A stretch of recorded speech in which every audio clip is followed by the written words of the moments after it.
Hey guys, I'm back, and I'm ready to fight. So, we haven't done one of these in a long time, and I found an old headset in the closet.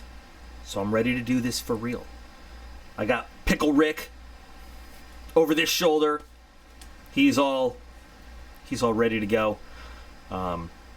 And you guys really liked when I reacted to some military videos in the past. So, we're going to do it again. And we're going to see. And I picked out, I think, a good one. Now, this is another one by Grid88. I am not picking on them at all. They just happen to put out ones that I have stuff to say about. So we're going to be looking at a video comparing America's F-16 to Russia's MiG-29.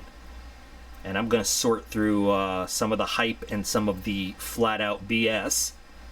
I'm going to react to it. I'm going to tell you about it. And for those of you who might be new to the channel since the last time we did this, who have no idea why I'm wearing Davy Clark's or this hat for this video, or the Air Force t-shirt that you can't see, when the title says, "Trust me, I'm an expert," I am legit, like certified, like a bona fide expert in this. I have had, my career in the military has been long and distinguished. Yeah, well, so's my Johnson. Shut up, Slider. But for one of the greatest achievements was my acceptance to, my getting through, my graduation from the United States Air Force Weapons School, which is, it's a pretty big deal. I'm gonna toot my own horn. It's a pretty big deal.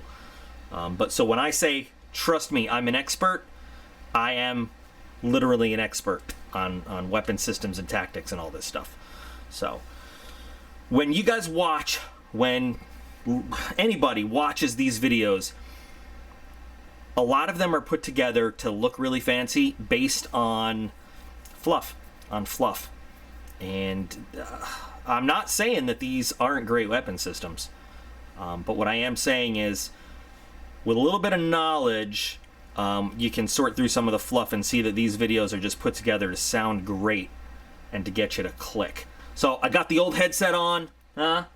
We're ready to call in close air if we have to. We can vector in fighters for an intercept. We got everything covered. I am ready to do this video. Let's go.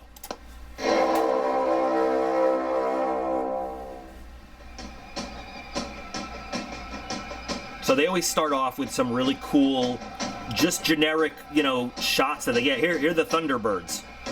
Here's a guy taking off. You'll notice that in most of these shots, though, these aircraft are that's an A-10. That is nothing. It's an F-16 flying with an A-10. Here's a map display that's not from an F-16. You know, like, so that's a guy in a test range over Florida. Cool stuff, but now here's some MiG-29s with the scary Russian horns. Did you hear it? Smoke tells you they're in an air show. That's not a combat aircraft. Well, it is a combat aircraft, but it's not flying in a combat environment. Stop. Okay, look at it. That's not a MiG. That's not a MiG. That's a Su-33 right there. Look, you got canards. That little silvery pointy thing pointing out of the side of the cockpit right there. That's the pitot tube. That's the feature of a Su-33 of flanker family. That look at the launch rail on the wingtip. Look at the canard right there. Look at the vertical stabilizer instead of being slightly canted outwards. That's not even a MiG. That's a Su-33. Anyway, it could be a Su-30, by the way. That could be the back seat, actually, now that I think about it. But the point is, not even a MiG-29. Once again, video from a flanker, not even a MiG. Once again, none of this. The F-16 and MiG-29 were designed in order to achieve different goals. That is a true statement. The F-16 was designed to be a cost-effective, light, multi-role jet. Okay. It could be a support to the more superior F-15. All right. Sorry, guys, but this is what you're here with this video for. That is not what the F-16 was not designed to be a multi-role fighter at all. Okay, so let's set the Wayback Machine, Mr. Peabody. All right, so once upon a time, 60s and 70s, there were some brilliant men working for the Department of Defense. Some were civilians, some were military officers. Names like John Boyd, like Tom Christie, Pierre Spray, Chuck Myers, There are more, but they were brilliant men, and they were watching the development of Air Force fighters become these monstrous, complicated, ridiculous, heavy, complicated, and cumbersome, and complicated, and expensive, and complicated, and full of electronic black boxes, and complicated machines. And they noticed something that they called the death spiral, which meant that as aircraft got more complicated and expensive, the fewer they could have. And so, like, with every next design, they could actually afford fewer and fewer. So, like, it got to a point where they said, you know, one day in the future, the joke was the military was going to afford one fighter plane. The Air Force would get it on one day, the Navy would get it on one day, and then the Marine Corps would get it on, like, alternating weekends, you know? And the F-15, originally, as it was designed, was a massive, overcomplicated, overpriced thing.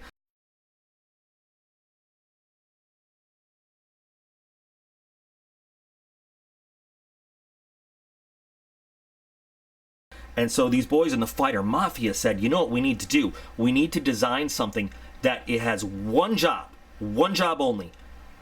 Cheap, lightweight, not fancy, not complicated, and we can build tens of thousands of them and position them all over Europe, everywhere, so that no matter where the Warsaw Pact forces come, these little guys can take off within minutes. They can defend their little area. That's all they have to do. Dogfight, be the best dogfighting point defense fighters we've ever seen.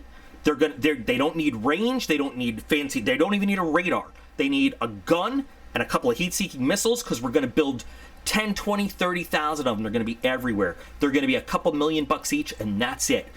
And light and cheap and not complicated. And they called it the Blitz Fighter. Okay? And, well, then the good idea fairy showed up and the Air Force showed up. And so, no, the F-16 was not designed to be multi-role at all. The F-16 was designed to be the exact opposite of what it is. And listen, I'm a passionate dude when it comes to my weapon systems. I have a lot of dislike for the F-16. Now, I'm not saying the F-16 has not served this country remarkably well. What I am saying is that it is a pain in the ass to work with. Only now, 40 years later, after it was introduced into service, are they making it a plane worthy of its reputation and what we needed to do with upgrades. But believe me, during my time in service, when you had mission planning and you saw that an F-16 was on the block, you knew that it was going to, I'm going to talk more about what makes the F-16 very sucky in a lot of ways as we go. And there are a lot of people that love the F-16. And like I said, the F-16 can do some great things, but it is not at all the plane that it was designed to be. Let's get back to the video. Whereas the MiG-29 is a typical air superiority fighter jet. For MiG-29 designers, range and avionics were not as crucial as powerful engines, high-altitude flights, rate of climb, speed, and the ability to take off from really shabby runways.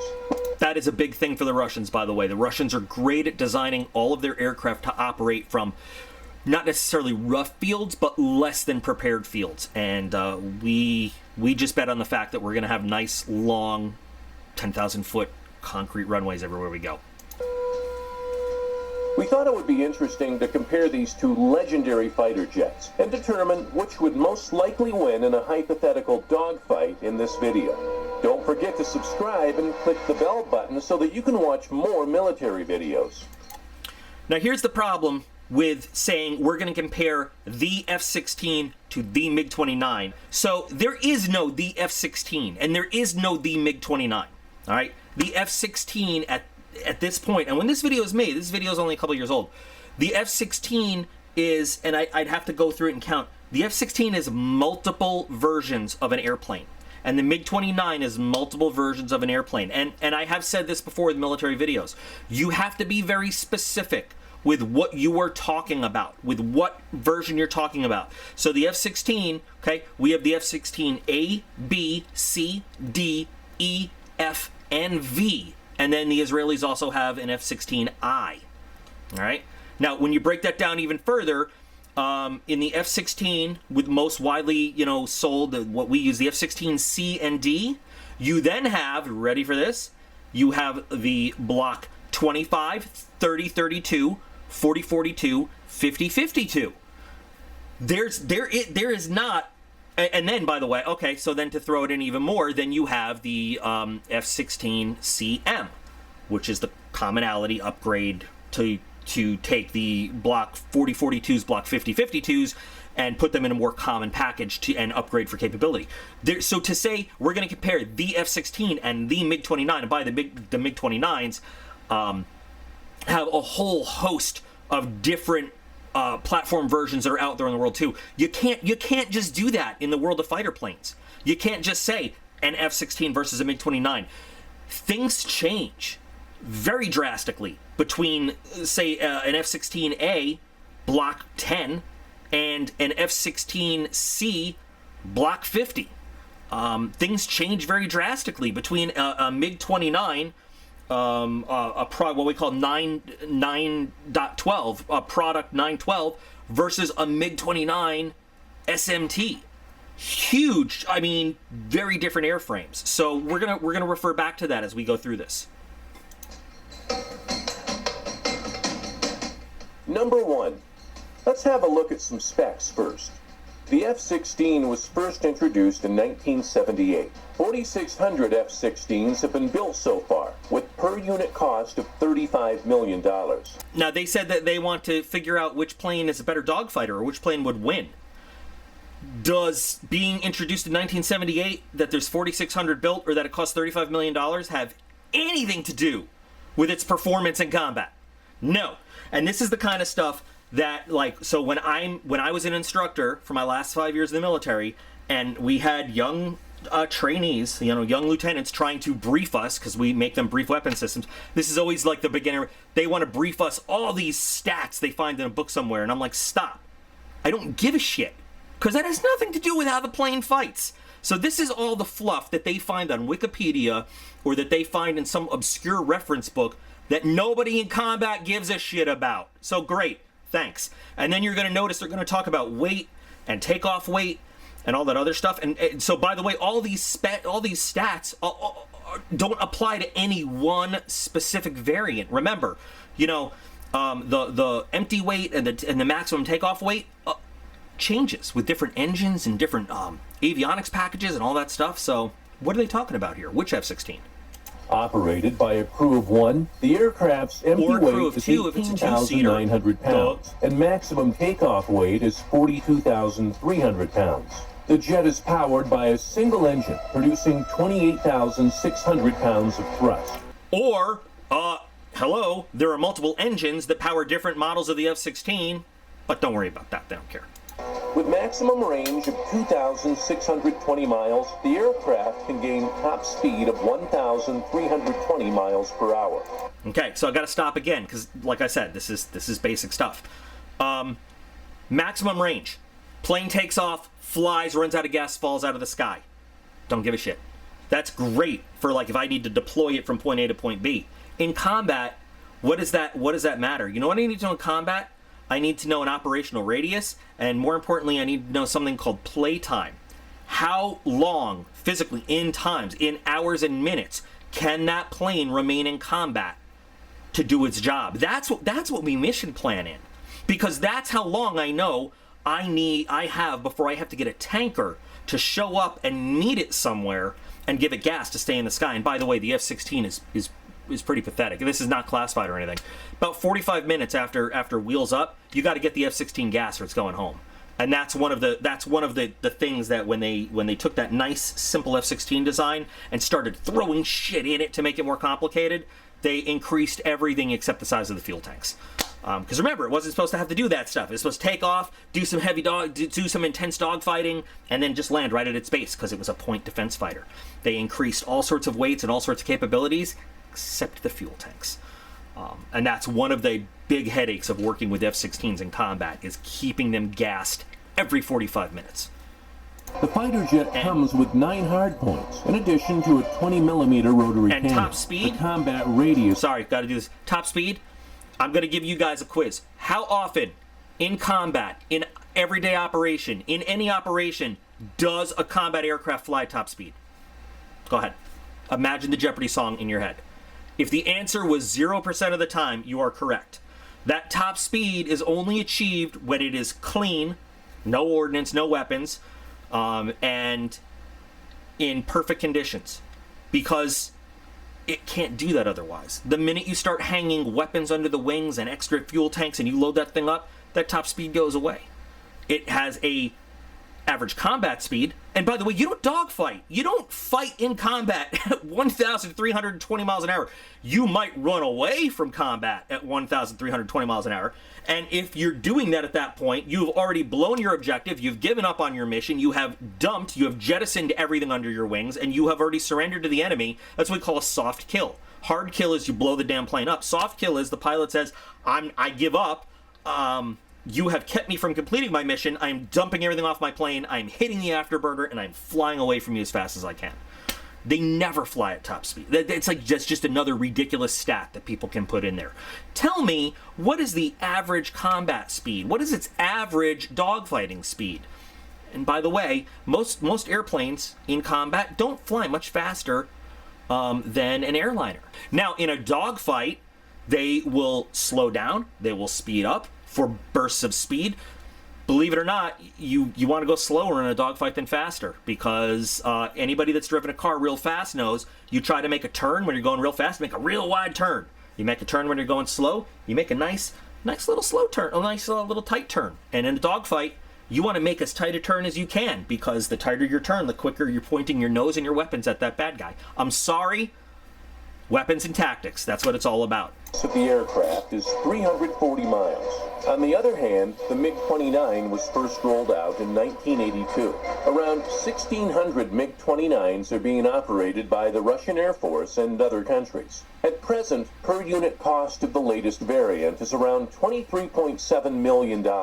Operated by a crew of one, or two if it's a two-seater, at a weight of 24,250 pounds, with maximum takeoff weight around 44,100 pounds. The jet is powered by two turbofan engines, generating 36,684 pounds. And everything I just said about the F-16, all those comments about the stats, also applies to what they're saying about the MiG-29. 490 miles per hour. The fighter jet is fitted with 7 hardpoints, in addition to a 30mm cannon. The combat radius of the aircraft is 441 miles.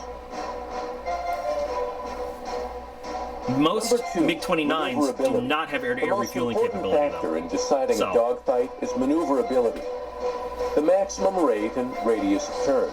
To maximize its maneuverability, the F-16 was intentionally designed to be aerodynamically unstable. However, it was compensated by its flight control system, which means that the pilot's controls are interpreted via an electronic interface instead of manual controls. Not only were That sounds really fancy, and it is really fancy. That's what we call fly-by-wire. But the easiest way to explain it is it's a joystick in the computer. Old airplanes had what we call stick and rudder. So you actually had cables from your stick and your rudder pedals, and you were pulling on those control surfaces.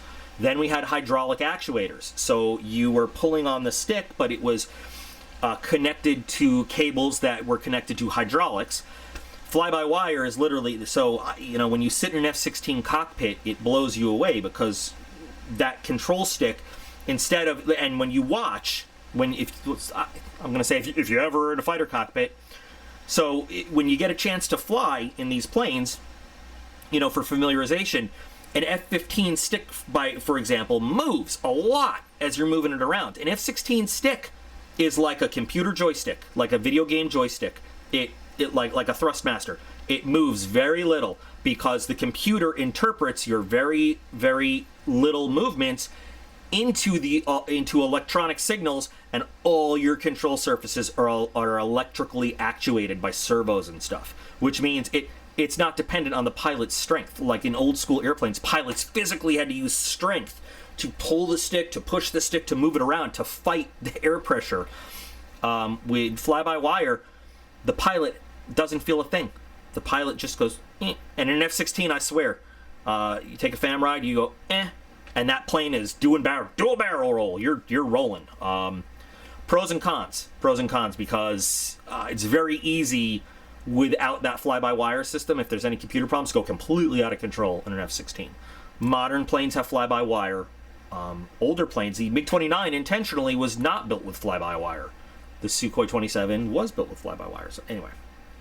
Fly-by-wire controls more reliable, but they made it possible for the flight computer to correct the pilot's maneuvers as necessary to avoid exceeding the aircraft's tolerances. The fighter jet has 1.095 thrust-to-weight ratio, and its airframe can sustain +9 Gs. In contrast, the MiG-29 has superior turning rates and super maneuverability. This was achieved with advanced aerodynamics. It is not super maneuverable. The tail of the MiG-29 is positioned to take advantage There's a big difference between high maneuverability and super maneuverability. The MiG-29 can execute impossible maneuvers with regular aerodynamic controls because of its excellent handling characteristics following a stall. It can also attain very high angles of attack. The fighter jet has 1.09 thrust-to-weight ratio, and its airframe can also sustain 9 Gs. I just want to be clear for a minute. The term super maneuverability did not exist when the MiG-29 was invented. I don't want to get into a whole technical argument between high maneuverability and super maneuverability. The MiG-29 does have a degree. It can operate and pull off maneuvers at a lower speed and higher angle of attack than the F-16 can. But it is not what we would normally group into the group of super maneuverable fighters. Number 3, power and speed. The F-16 is powered by a single General Electric F-110 GE 129 turbofans engine, which or a Pratt & Whitney engine. See, this is what's killing me about these videos, and this is why you want me to tear them apart. So remember I mentioned there are blocks, block 30, 32, 40, 42, 50, 52. The difference between the 0 and the 2, ones that end in a 0 have the General Electric engine. Ones that end in 2 have the Pratt & Whitney engine. Now, they are similar thrust class engines, but they are different engines. Once upon a time, they wanted to make the F-16 have a common engine bay. And some of them can use both, but they are optimized for one or the other. The General Electric engine is a little bit more powerful. I'm not going to get too into it, but no, they are not all powered by the GE engine. These people do the most minimal research and throw together a video. And that's why this shit makes people like me nuts. Produces 28,600 pounds of thrust. And the aircraft can fly at top speed of Mach 2. The jet has a service ceiling of 50,000 feet and has rate of climb around 833 feet per second. Service ceiling of 50,000 feet. That's great. That's another one of those stats that's like max this and max that. So, we'll do our little quiz. How often in combat or any kind of service does it fly at 50,000 feet? Never.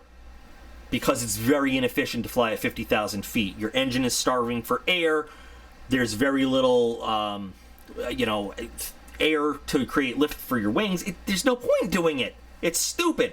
The F-16 is very comfortable flying medium altitude missions between 20 and 30,000 feet. It can fly low altitude missions at the expense of drag and more fuel. It can fly a little bit higher if they want to conserve a little bit of fuel, but also sacrifice some maneuverability and systems operations. But just because it can doesn't mean it does it. And so beware when you're watching videos like this, when they tell you max this, max that, service ceiling, stuff like that. Yeah, great. So theoretically, it could fly at 50,000 feet. The last time the F-16 flew at 50,000 feet in combat was 1990. Never. On the other hand, a major driver of the MiG-29 performance is its two afterburning turbofan engines, generating around 36,684 and Russian pounds engines of thrust. are terrible quality, by the way. With the help of these engines, the jet can gain top speed of Mach 2.25. They have to be replaced the jet has a service all the ceiling time. around 59,100 feet, with a rate of climb around 1,083 feet per second. And again, all that rate of climb and stuff, all changes, depends on what's under the wings. The F-16 is equipped with the latest APG-68 radar. Really? What is the latest APG-68 radar? Because there are a lot of different APG-68 radars. And guess what? Some F-16s aren't equipped with APG-68 radars. Some are equipped with different radars. Some F-16s are equipped with APG-66 radars. Some are equipped with APG-68s. We have APG-68s from V1 all the way up through V9. We have other radars that I'm not even going to talk about right now because they're way more complicated, more advanced. So no, not every F-16 is equipped with the APG-68. I'm probably going to jump in here more as they talk about the APG-68. Which enables all-weather targeting with high-resolution detection and imaging. The latest variant is fitted with glass cockpit. Okay, never mind. They don't know what they're talking about with targeting. They don't know what they're talking about. Upgraded mission computer, multi-function displays, a large high-resolution center pedestal display, helmet-mounted queuing system, and high-speed data bus. The latest variant of the jet is also equipped with Link 16 theater data link, identification, friend or foe, and multi-band radio communications. The fighter is also fitted with upgraded electronic warfare equipment and modern threat warning systems, including jammers, threat warning receivers, electronic counter-measuring pods, this is standard stuff, and infrared like flare every dispensers plane to defend the has. most dangerous threats in complex battlefield scenarios.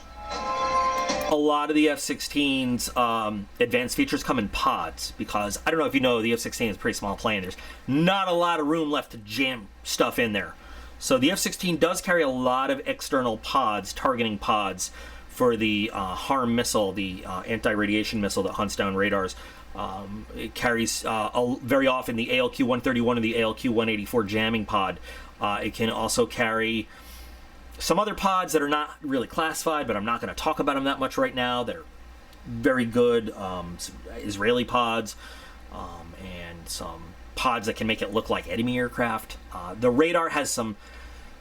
The radar does air-to-air and air-to-ground. What makes it really impressive is that it can actually... So not all radars can do this. This is why, believe it or not, which is why it's impressive. The F-16 radar, the APG-68, can lock onto a target, lock it, and that is its target while still scanning the sky around it and tracking other things around. We call it track wall scan or dual target track. It can actually lock onto more than one target at a time. Not every radar can do that. It's a very complicated algorithmic process for radars to do. And in fact, it wasn't until relatively recently that the MiG-29 could do that. The MiG-29 used to have a single target track radar, and a lot still do. Only the most recent variants could do that. But what happened is the pilot would lock that target, and that's all his radar could see. And he would lose all situational awareness of everything else around him. And that's all I'm going to say about the Slotback 1 radar, because a lot of it is still classified stuff. Whereas the MiG-29 is equipped with the latest radar, which is the equivalent of the F-16's APG-68. It is not anywhere near air-to-ground mode. Nowhere near All the variants of the APG-68. MiG-29 include an optical locator system mounted on top of the nose. Oh, They're originally intended to allow pilots to passively designate targets with the use of long-range infrared-guided missiles. Oh my god! That is like the most wrong thing. Okay, so that little glass. Sorry. Okay, so it's not an optical locator. Jesus. So that little ball in the nose is what we call the Erstis. OLS-27. It's an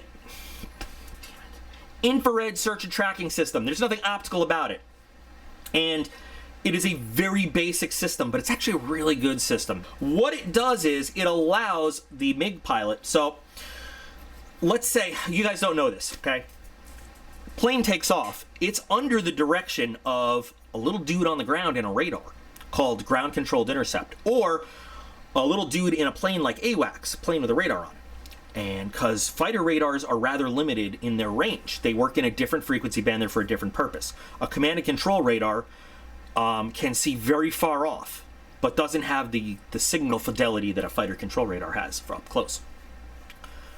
This GCI person tells the fighter, this is what you're going after, this is where it is, fly here. Sometimes they do close control where they tell them very specifically, I want you at this altitude, at this speed, on this heading, turn left now to this heading, climb to here, that's close control, but normally it's just tactical control. Group bra 270, 26, 27,000 bogey. And, you know, that pilot is going to go after an unknown group. What they could do with that Erstis is they could keep their radar off, and they could scan the sky for heat signatures ahead, which is pretty cool. So listening to the radar cueing and the direction of the GCI guy, They could take, oh my God, look what I have right here, a little MiG-29. They could keep their radar off, right?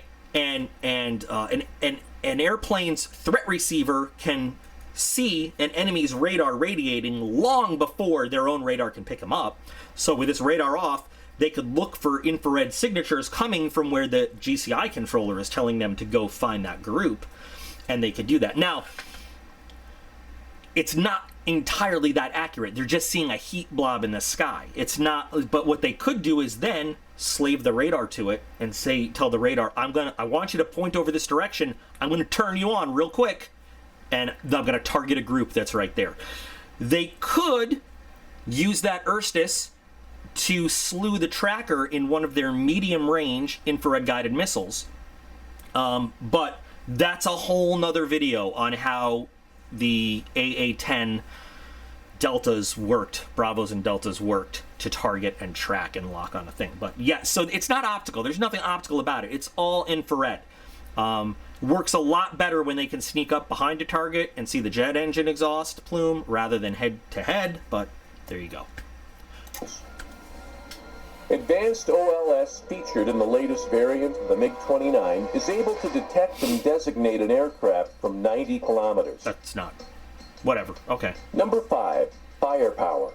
The F-16 has 9 hardpoints and can be armed with a range of air-to-air missiles, including the AIM-9 Sidewinder. That's an Magic AIM-120. 2, AIM-7, Skyflash, and AIM-120. The high off-bore sight, infrared air-to-air missiles such as the AIM-9X, Python 4, that was an AIM-9M. AIM-132, and Iris-T can also be fitted. The aircraft also supports the integration of a range of AGM anti-ship missiles and... What the fuck is that? A range of AGM anti-ship missiles? AGM stands for air-to-ground missile. Anti-ship missiles are a category of missiles. AGM... Okay, so... we're staring at an AGM-65 Maverick, which is an air-to-ground missile, but not an anti-ship missile. There are all sorts of missiles that are air-to-ground that are not anti-ship. And they started saying that while they were loading a bomb, not a missile. So once again, they're just spitting out crap that they've read somewhere. And it's true. The F-16 can carry... for example, the Penguin anti-ship missile, and that's just one off the top of my head. The Popeye, which is an Israeli air-to-ground missile. The Havnap, these can all be modified for anti-ship use. But the very phrase AGM anti-ship missile is like, it's like, you know, like when somebody is like, they're trying to sound like they know what they're talking about, but like, you know, they have no idea what they're talking about. Yeah.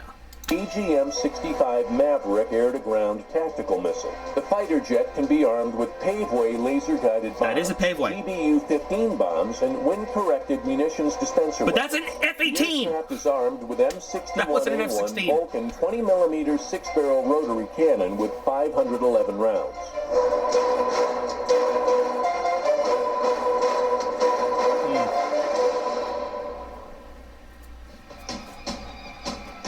Just FYI, again, the F-16's bread and butter, air-to-air, is a loadout of between 4 and 5 AIM-120 AMRAAMs, medium-range air-to-air missiles, radar-guided, and then 1 or 2 AIM-9X, which is a high off-bore sight, which means they can literally shoot almost sideways, you know, if they can, because the joint helmet-mounted cuting system, JHEMICS. On an air-to-ground mission, there is a huge wide range of munitions they can carry, but in Afghanistan, the bread and butter, the meat and potatoes of what the F-16 carries is the GBU-38 JDAM, which is a GPS-aided, inertial-guided 500-pound bomb. The GBU-31, which is the same thing, which is a 2,000-pound bomb. And then the GBU-12, which is a 500-pound laser-guided bomb. And then they started the GBU-54, which is a blend of both. Now, they also can carry the GBU-39, which is a small-diameter bomb, which is a 250-pound, very precise GPS-guided bomb. The F-16 does a lot of medium-altitude, precision, and dumb bomb bombing. And those are the weapons it likes to use the best. The F-16 is not the best air-to-air interceptor in the world. It is a good dogfighter, but we use it primarily as an air-to-ground platform that has a secondary air-to-air capability. Those are GBU-39s. On the other hand, the MiG-29 fighter is equipped with 7 external weapon hardpoints. The aircraft can carry up to 2 R-27 air-to-air medium-range missiles. Those are what we call AA-10s. 6 R-73 and R-60 air-to-air short-range missiles. 4 pods of S-5, S-8, and S-24 unguided rockets. Air bombs weighing up to 3,000 kilograms. That's a and MiG-29 SMT they built-in just showed. aircraft gun GSH-301 with 150 rounds of ammunition. And they're back to showing the flanker over there. There's not as wide a range of weapons that the Russians carry, but some of them are very specific to to different models of the MiG-29. That's all I'm going to say about that. All their very best weapons can only be carried by the most advanced version, which is the MiG-29 SMT.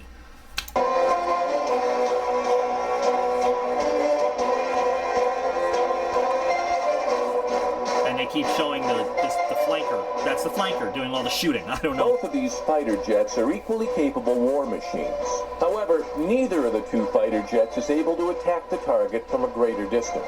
If they're flying towards each other... That is not true, because the F-16 was designed... Well, it wasn't. It was built with air-to-air... The original Blitz fighter had no air-to-air refueling, but every F-16 built has good air-to-air refueling capability. Most MiG-29s do not. So an F-16, in theory, can take off from the United States. Got to put the pilot on speed to keep him awake, but it could hit any target around the world because we can refuel that plane and keep it airborne. Basically, the real range of any airplane with air-to-air refueling is as long as the engine oil doesn't burn off, honestly. Most MiG-29s do not have that capability. So, no, that's not true. There's a big difference in the range that they can conduct operations. And we've seen that in every time an F-16 and a MiG-29 has squared off, from the Balkans to Iraq to Syria to exercises in NATO, over Europe, when NATO countries that like Poland and East Germany and Romania and those countries, they still have MiG-29s in service, and we've exercised against them. And every single time, we can keep the F-16s refueled in the air, and they can't do that with their MiG-29s. At medium distance, it would probably be the MiG to be detected first, as the F-16 has a slightly better radar. Much better radar. In case of air combat between the two, if they both fired missiles, it's hard to predict which would succeed. That is not true at all. And again, I'm not gonna get all classified, but I can tell you that how can I say this? We have procedures and tactics. The AMRAAM will get off the rail first. It is a longer range missile than the AA-10, the R-27 they're talking about.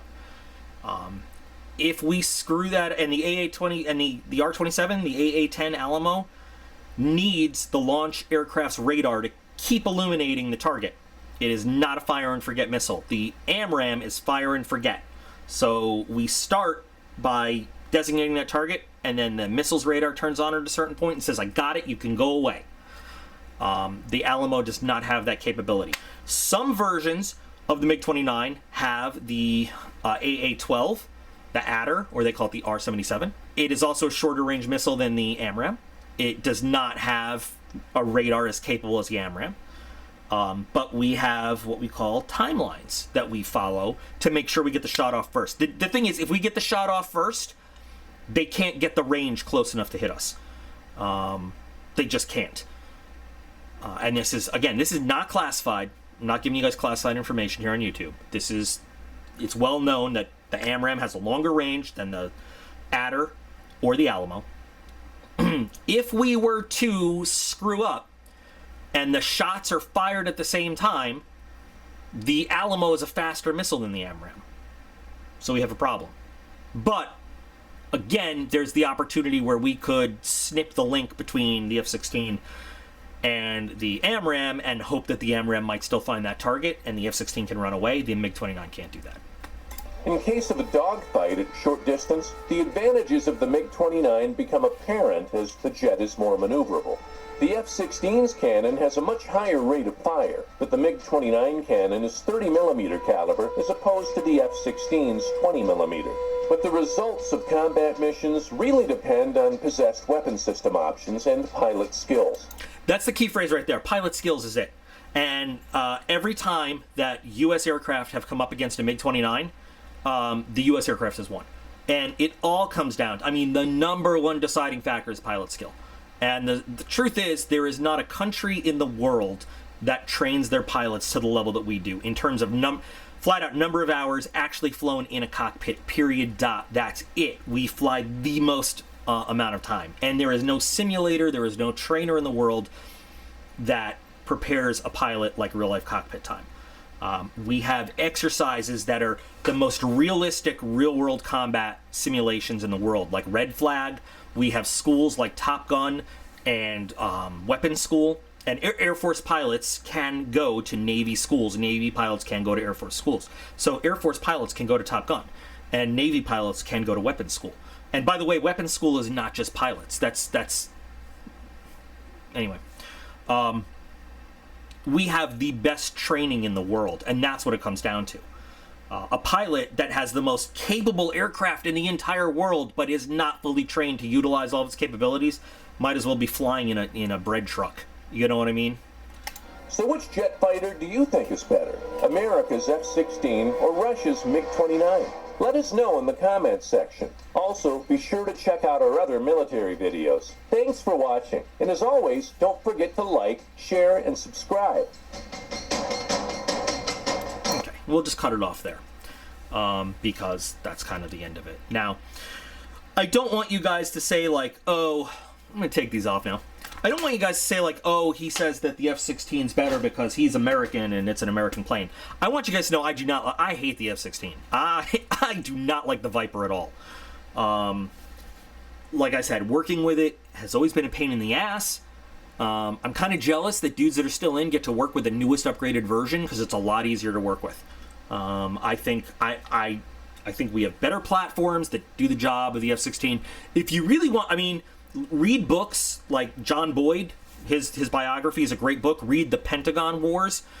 There's a lot of books that tell you the story about what the F-16 was supposed to be and how the Air Force procurement process turned it in to the beast it is. And like I said, don't get me wrong. I'm not saying it hasn't performed great in a number of things. I'm saying we could have had better options do the jobs that it does better. It is the true definition of jack of all trades and master of none. And that's not just coming from me. I have had Air Force instructor pilots at Nellis Air Force Base from the 16th Weapons Squadrons tell me that when I said, like, listen, tell me the straight shit. Tell me about your plane. Like, you know, they've said that. They've said, like, but you know what?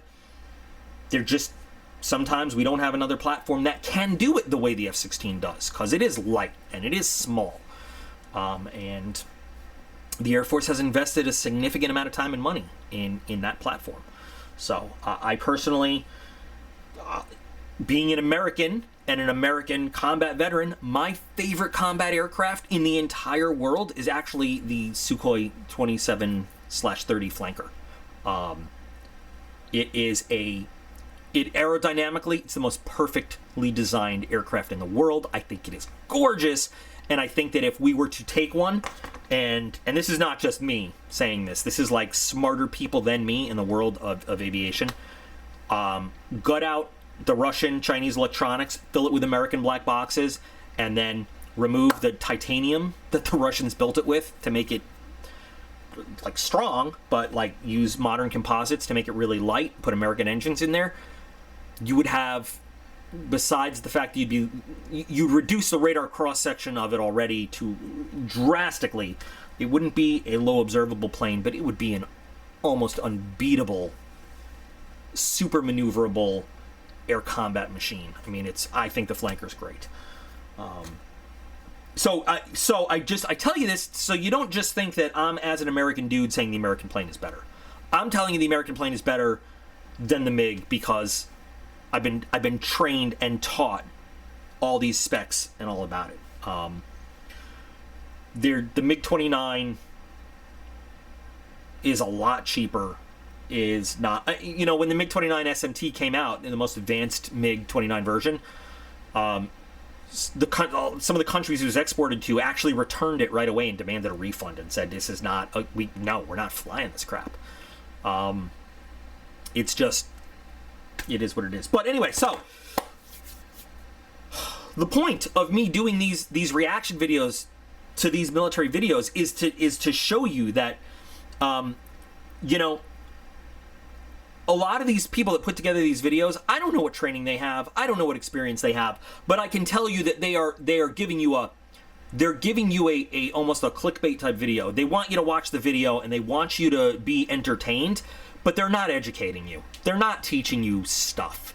They're just throwing words on a screen that they pulled from somewhere else. So I am always, like, my greatest joy in the military, honestly, I loved instructing, I love teaching, and I do get people that ask me military questions all the time. They email me questions, and I am more than happy to answer it.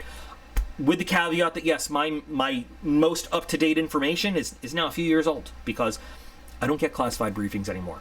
I don't get the latest, you know, walk-arounds on the runway of, like, what's going on. I haven't sat in a cockpit of anything in a while, and you know, I haven't been deployed or on an actual mission in a while, but I still have a lot of knowledge, and I'm more than happy to share it with you guys. So if there's a video you see that you think is a little iffy, or you'd like to see my reaction to it, or some people just like my reactions to information in videos when I'm like, what the, you know, please feel free to let me know. Shoot me a link to it. I'll put together one of these, or if you just have a question, or you just want to know, is like, this seems a little weird, is this the truth? I'll do my best. And you know what? I also know enough to tell you when I don't know, and I'll be like, look, that's not my thing. I also know tanks and armored vehicles as well as airplanes, missile systems, surface-to-air missile systems. You know, you just let me know what you guys want to see. I don't know ships. That's a little out of my wheelhouse. I don't know naval stuff. I know naval surface-to-air missile systems and electronic systems, but I don't know ships themselves. That's not my thing. But anyway, guys, I hope this has been entertaining, and I hope you guys learned some stuff. I hope you learned how to look at these kinds of videos a little more critically, and to kind of pick out what information is good and what is just fluff. So thanks for joining me. Thanks for letting me rant and rave at you a little bit. Hey, Rick, you got anything to say? All right, you just be cool over there. Okay. Thanks, guys. As always, you are all absolutely awesome. I appreciate every single one of you, and I'll be back again real soon.